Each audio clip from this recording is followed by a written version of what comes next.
Hello! A number of years ago I promised you a video about my motorized kayak.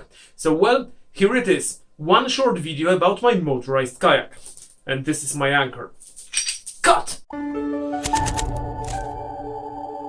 No unboxing at this very time, but as you can clearly see here in this video, my motorized kayak is fully functional and operational and cuts through water pretty well. To test the brilliant construction made by my Russian cousin, we went to Quilty on the west coast of Ireland to have a go in the motorized kayak, to the reasonably unknown Mutton Island, where one can find leftovers of early 19th century fort and other interesting stuff that we will not talk about at this time but in one of my next videos, so let's focus on the motorized kayak now. The test was performed on the road more or less marked on the map, around 10 kilometers, 6.2 miles or 5.4 nautical miles.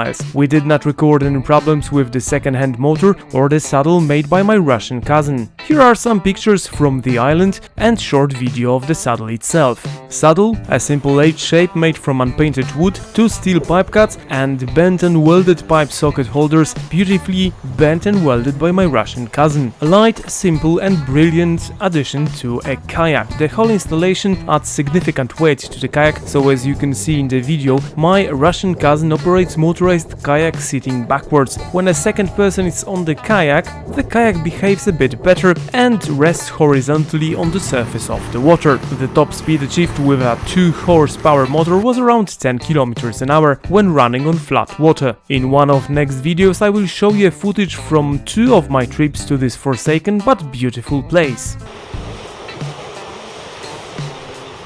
Well, more or less that's it for today. Remember about watching some other of my videos when one is here, one is here, one is here, and don't forget about subscribing by clicking my face here. And maybe in a couple of days, months, maybe years, I will get you a review of my small kayak anchor. Bye bye!